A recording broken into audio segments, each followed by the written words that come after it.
braços de um rio, vem trazer alegria à cidade de Deus, à morada do Altíssimo. Que profundidade, queridos irmãos e irmãs, este Salmo 45, que revela-nos que a aproximação de Deus da vida da humanidade é para trazer alegria, fecundidade espiritual, existencial. O Deus que se aproxima, Ele vem nos trazer a verdadeira alegria. A primeira leitura da profecia de Ezequiel também versou sobre esta água que sai do templo e que escorre pelos vales e montanhas, e à sua margem, verdejantes, as árvores crescem e produzem frutos para alimentar os seres humanos. A fecundidade da presença do Senhor em nossas vidas. Para quem não crê, observa sem levar em conta a eficácia permanente da presença do Senhor. Não sabe explicar porquê, ou não quer explicar porquê, mas nós muito bem sabemos. A presença do Senhor em nossas vidas garante-nos a verdadeira alegria que Deus quer que se concretize na vida de cada um de nós. O Evangelho hoje nos apresenta Jesus chegando a Jerusalém para a festa da Páscoa. No templo, ele encontra a injustiça, a exploração, o desrespeito. O povo não podia levar os animais ou aves de suas casas para a oferenda. Precisavam adquirir lá no templo. Pior ainda, não podiam adquirir estas oferendas com a moeda, porque nela continha a efígie do imperador. Era preciso trocar a moeda. E essa atitude dos cambistas era oportunidade para exploração, para a injustiça.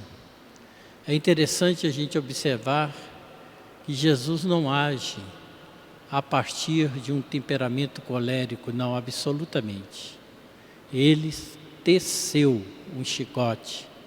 Ele não agiu de forma precipitada, ele não agiu de forma arrogante, mas ele pensou e constatou todo o equívoco que estava acontecendo ali no templo.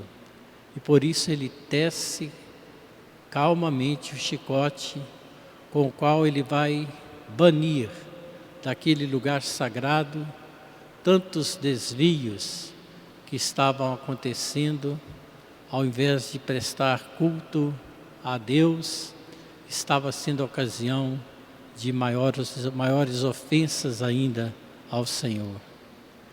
A minha casa é casa de oração, e vós fizestes dela um covil de ladrões.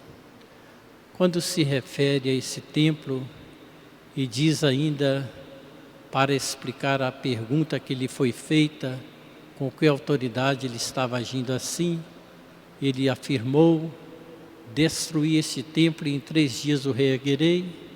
Aí ele já se refere ao templo do seu corpo, com a sua ressurreição, posteriormente à sua morte na cruz.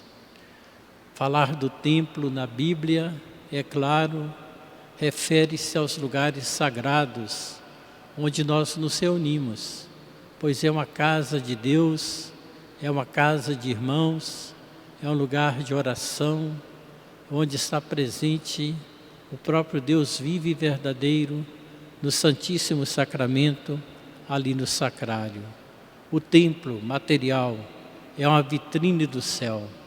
Quem olha os templos por onde passa nas cidades é capaz de deduzir que ali vive um povo de fé que está expondo ali, diante dos olhos de todos, os sinais da sua fé.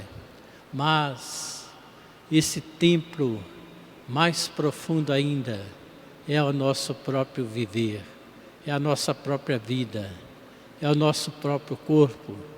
Deus habita em nós.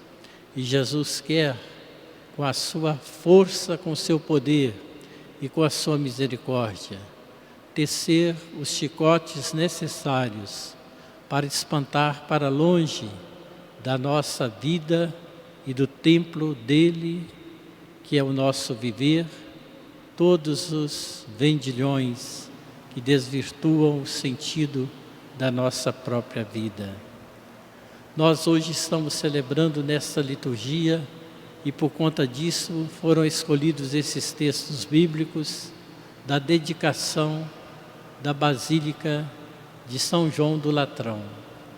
Quando nós assistimos às transmissões, ou quem lá esteve em Roma, no Vaticano, pode pensar que a Basílica de São Pedro fosse a Catedral do Papa, mas não é. Nela está sim sepultados os restos mortais do apóstolo Pedro, e como há poucos dias recordamos de São Simão e São Judas Tadeu também. Ali na Basílica de São Pedro, a expressão do povo que se reúne celebrando sob a presidência do Santo Padre, dado o espaço maior daquele templo. E o seu sentido também, porque ali está sepultado o apóstolo Pedro. Mas a Catedral de Roma, a Catedral do Papa, é a Basílica de São João do Latrão, que antes pertencia ao imperador Constantino.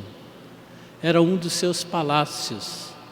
Alguns palácios foram doados aos cristãos católicos naquela época, em função da conversão do imperador e particularmente da mãe de Constantino, Santa Helena.